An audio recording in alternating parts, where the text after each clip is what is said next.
നമസ്കാരം. പാലക്കാടും ചേലക്കരയും ഉപതെരഞ്ഞെടുപ്പിന് ഒരുങ്ങിക്കൊണ്ടിരിക്കുകയാണ്.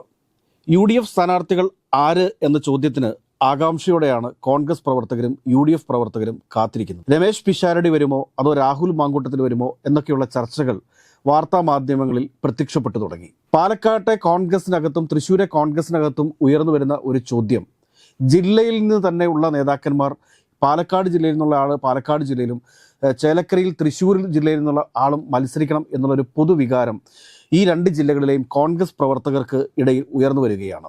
രാഷ്ട്രീയപരമായി വളരെ പ്രാധാന്യമുള്ള ഈ ഉപതെരഞ്ഞെടുപ്പിൽ കോൺഗ്രസ് ശക്തരായ നേതാക്കളെ പാലക്കാട് അവതരിപ്പിച്ചില്ല എങ്കിൽ അവിടെ പരാജയം നേരിടുമെന്നുള്ളതാണ് സംസ്ഥാന നേതൃത്വത്തിൻ്റെ വിലയിരുത്തൽ. അതോടൊപ്പം തന്നെ ചേലക്കരയിൽ രമ്യ ഹരിദാസിൻ്റെ പേര് ഉയർന്നു വരുന്നുണ്ട്. രമ്യ ഹരിദാസിനെ സംബന്ധിച്ച് പറയുകയാണെങ്കിൽ ആലത്തൂർ MP ആയിരുന്നു. ഇപ്രാവശ്യം അവിടെ കോൺഗ്രസിനകത്ത് ഉണ്ടായ പ്രശ്നങ്ങൾ, പാലക്കാട് DCCക്ക് അകത്തുണ്ടായ പ്രശ്നങ്ങൾ മൂലമാണ് അവർക്ക് പരാജയം ഏറ്റുവാങ്ങേണ്ടി വന്നത് എന്നുള്ള ഒരു ആരോപണം നിലനിൽക്കുന്നുണ്ട്. പക്ഷേ ചേലക്കരയിൽ അവർക്ക് സാധ്യത വളരെ കൂടുതലാണ്. കാരണം അവർ 5 വർഷം അവിടെ ആലത്തൂരിൻ്റെ MP ആയി ചേലക്കരയിലുള്ള ആളുകളുമായിട്ട് വളരെ അടുത്ത് ഇടപഴകാൻ സാധിച്ചിട്ടുണ്ട്. അതോടൊപ്പം തന്നെ 5 വർഷം MP ആയിരുന്ന ഒരാൾ 20,000-ൽ പരം വോട്ടുകൾക്ക് മാത്രം പരാജയപ്പെടുന്ന ഒരു സാഹചര്യം.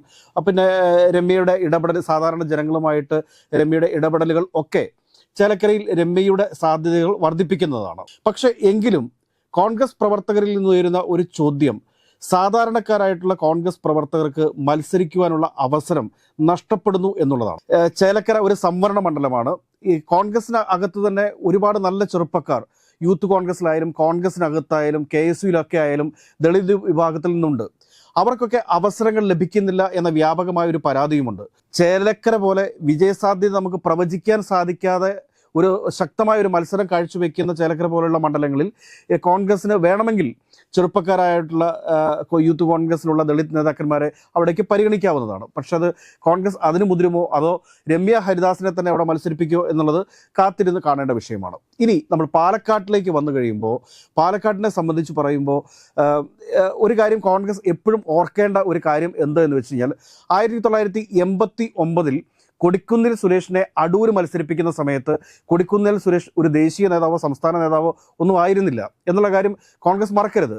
അതുപോലെ തന്നെ 1999 ശ്രീ K കരുണാകരൻ VS ശിവകുമാറിനെ തിരുവനന്തപുരത്ത് നിന്ന് ലോക്സഭയിലേക്ക് മത്സരിപ്പിക്കുന്ന സമയത്ത് അദ്ദേഹം യൂത്ത് കോൺഗ്രസിന്റെ ജില്ലാ പ്രസിഡന്റ് മാത്രമായിരുന്നു. കോൺഗ്രസിന് വേണമെങ്കിൽ പാലക്കാട് നിന്ന് തന്നെ ഒരു സ്ഥാനാർത്ഥിയെ കണ്ടെത്താൻ സാധിക്കുന്നേ ഉള്ളൂ. ഞാൻ ഒരു സ്ഥാനാർത്ഥിയുടെ പേര് എടുത്തു പറയുന്നില്ല. പക്ഷേ ജനങ്ങളുമായി അടുത്തിടപഴകുന്ന, ജനങ്ങളുമായി വളരെ അടുത്ത ബന്ധങ്ങളുള്ള ഒരുപാട് നേതാക്കന്മാർ ഈ പാലക്കാട് നിയോജക മണ്ഡലത്തിന് അകത്ത് തന്നെയുണ്ട്. അവർക്ക് UDFലൊക്കെ വളരെ ശക്തമായിട്ട് നിലകൊള്ളുന്ന നേതാക്കന്മാരാണ്. അങ്ങനെയുള്ള നേതാക്കന്മാരെ പരിഗണിക്കുന്നത് കോൺഗ്രസിന് കൂടുതൽ ഗുണം ചെയ്യും. ശക്തമായ ഒരു മത്സരം കാഴ്ചവെക്കുവാൻ വേണ്ടി പുറത്തുനിന്ന് ഒരു നേതാവ് എത്തുമ്പോൾ പ്രാദേശികമായിട്ട് ഉള്ള ആളുകൾക്കകത്ത് ഒരു ചിന്ത ഉയർന്നു വരും. കാരണം തങ്ങൾക്ക് മത്സരിക്കാനായിട്ടൊരു അവസരം ലഭിക്കുന്നില്ലല്ലോ എന്നൊരു ചിന്ത ഉയർന്നു വരും എന്നുള്ള കാര്യത്തിൽ ഒരു സംശയമില്ലാത്തൊരു വസ്തുതയാണ്. കാരണം ഓരോ ജില്ലയിലും നിയോജക മണ്ഡല അടിസ്ഥാനത്തിലും ജില്ലാ അടിസ്ഥാനത്തിലും ഒക്കെ പ്രവർത്തിക്കുന്ന നേതാക്കന്മാർക്ക് അവസരങ്ങൾ നഷ്ടപ്പെട്ടു പോകുന്നുണ്ട്.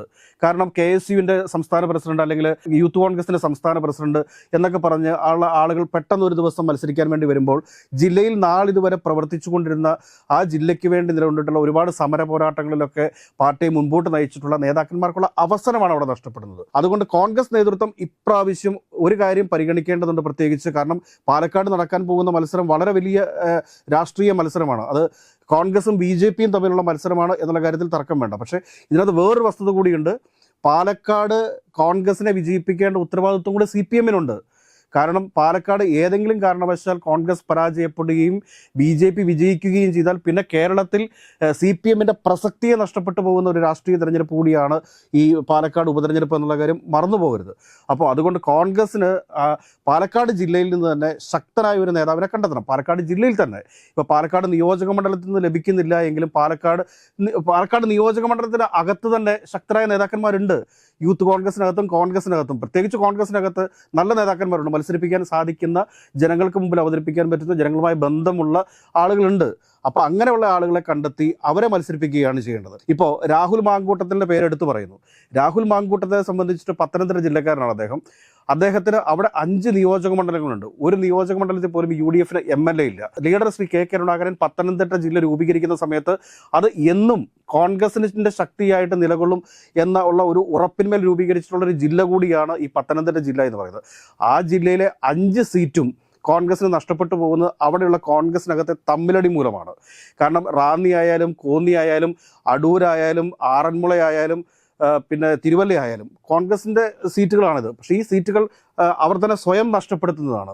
കാരണം രാഹുൽ മാങ്കൂട്ടത്തിലെ പോലുള്ള ആളുകൾ സംസ്ഥാന യൂത്ത് കോൺഗ്രസിൻ്റെ നേതൃത്വത്തിൽ കൂടുതൽ കാര്യഗൗരവത്തോടു കൂടി ഇടപെടുകയും നല്ല സമര രീതികൾ സമര പരിപാടികൾ സംഘടിപ്പിച്ച് സംസ്ഥാന തലത്തിൽ നിറഞ്ഞു നിൽക്കേണ്ട ഒരു നേതാവാണ് അദ്ദേഹം. പാലക്കാട് പോയി മത്സരിച്ച് യൂത്ത് കോൺഗ്രസിന്റെ എനർജി നശിപ്പിക്കത്തക്ക രീതിയിലുള്ളൊരു പ്രവൃത്തിയിലേക്ക് പോകരുത്. കാരണം അദ്ദേഹത്തിന് അടുത്ത തവണ അടൂരിൽ നിന്ന് മത്സരിക്കണം, അല്ലെങ്കിൽ പത്തനംതിട്ടയിൽ ആറന്മുളയിൽ നിന്ന് മത്സരിക്കണം, അല്ലെങ്കിൽ റാന്നിയിലോ കോന്നിയിലോ തിരുവല്ലയിലോ ഒക്കെ അദ്ദേഹത്തിന് അവസരങ്ങളുണ്ട്.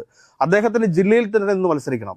ഇപ്പോൾ യൂത്ത് കോൺഗ്രസിൻ്റെയും KS-ൻ്റെയും ഒക്കെ നേതാക്കന്മാർ, സംസ്ഥാന നേതാക്കന്മാർ പഠിക്കേണ്ട ഒരു കാര്യം എന്താണെന്ന് ചോദിച്ചാൽ അവർ സംസ്ഥാന തലത്തിൽ പ്രവർത്തിക്കുന്നതോടൊപ്പം തന്നെ അവരുടെ സ്വന്തം നിയോജക മണ്ഡലത്തിലും അവർ സജീവമായിട്ട് നിൽക്കാൻ സാധിക്കണം. അങ്ങനെ നിൽക്കാത്ത സാഹചര്യത്തിൽ ഈ നിയോജക മണ്ഡലത്തിലും ജില്ലയിലും കോൺഗ്രസിനെ ചലിപ്പിക്കുന്ന ആളുകൾക്ക് അവസരം ഇല്ല എന്ന് പറയുന്നത് ഏറെ പ്രതിഷേധാർഹമായിട്ടുള്ള ഒരു കാര്യമാണ്. അത് പ്രവർത്തകരുടെ ഒരു വികാരമാണത്. അതുകൊണ്ട് ഏതൊക്കെയാലും ചേലക്കരയിൽ രമ്യ ഹരിദാസിന് ഒരു അവസരം കൊടുക്കണം എന്നുള്ളത് തന്നെയാണ് ഒരു പൊതുവികാരമെങ്കിലും അവിടെ അവർക്കെതിരെ ഉയർന്നു വന്നിട്ടുള്ള ചില ആരോപണങ്ങളുണ്ട്. ഇവിടെ നിന്ന് പാലക്കാട് DCC-യിൽ നിന്ന് അതൊക്കെ പരിഗണിക്കണം. അതോടൊപ്പം തന്നെ തൃശ്ശൂർ DCC-യിൽ ഇപ്പോൾ മാറ്റങ്ങൾ വന്നിട്ടുണ്ട്. ഇതൊക്കെ ഒരു പക്ഷേ രമ്യ ഹരിദാസിൻ്റെ വിജയത്തിലേക്ക് എത്തിച്ചേക്കാം. എങ്കിലും പുതിയൊരു മുഖത്തെ ചേലക്കരയിൽ പരീക്ഷിക്കുന്നതായിരിക്കും നല്ലത്. കാരണം യൂത്ത് കോൺഗ്രസിനൊക്കെ വേണ്ടി അടികൊണ്ട് ജയിലിൽ കിടന്നിട്ടുള്ള എത്രയോ ആളുകൾ ദളിത് വിഭാഗത്തിൽ നിന്ന് യൂത്ത് കോൺഗ്രസിലും ഉണ്ട്. അവർക്കൊക്കെ ഒരു പരിഗണന കൊടുക്കണം. അവർക്കൊക്കെ ജനങ്ങളുമായി ബന്ധപ്പെട്ട് നിൽക്കുന്ന നേതാക്കന്മാരെ വേണം അവിടെ മത്സരിപ്പിക്കാൻ. പാലക്കാട് ഒക്കെ ഒരു കെട്ടിയിറക്കപ്പെടുന്ന രമേശ് പിഷാരടിയെ പോലുള്ളൊരു നേതാവ് വന്നാൽ തന്നെ അവിടെ കോൺഗ്രസിനകത്ത് അടിവലിവുകൾ ഉണ്ടാവാൻ സാധ്യതയുണ്ട്. കോൺഗ്രസ് പാലക്കാട് ജില്ലയിൽ നിന്നുള്ള ഒരു നേതാവിനെ കണ്ടെത്തി അവിടെ മത്സരിപ്പിക്കാൻ തയ്യാറായാൽ മാത്രമേ കോൺഗ്രസ് ശക്തിപ്പെടുകയുള്ളൂ. ഷാഫി പറമ്പിൽ വളരെ നല്ല രീതിയിൽ കൊണ്ടു നടന്ന ഒരു നിയോജക മണ്ഡലമാണ് പാലക്കാട് നിയോജക മണ്ഡലം. അദ്ദേഹം പാലക്കാട് നിയോജക മണ്ഡലത്തിൻ്റെ MLA ആയിരിക്കുന്ന സമയത്ത് തന്നെ അദ്ദേഹം KS-യുടെ പ്രസിഡന്റായിരുന്നു, യൂത്ത് കോൺഗ്രസിൻ്റെ പ്രസിഡന്റായിരുന്നു. ഒക്കെ നല്ല കാര്യം തന്നെയാണ്. അദ്ദേഹത്തിന് വളരെയധികം ജനസമ്മതി ഉണ്ട് അവിടെ. പക്ഷേ അദ്ദേഹത്തിൻ്റെ അടുത്ത സുഹൃത്താണ് രാഹുൽ മാങ്കൂട്ടത്തിൽ എന്നുള്ള ഒരൊറ്റ കാരണം കൊണ്ട് അദ്ദേഹത്തെ അവിടെ അവതരിപ്പിച്ചാൽ അത് പാലക്കാട്ട് ആളുകൾ അംഗീകരിക്കണമെന്ന് നിർബന്ധമില്ല.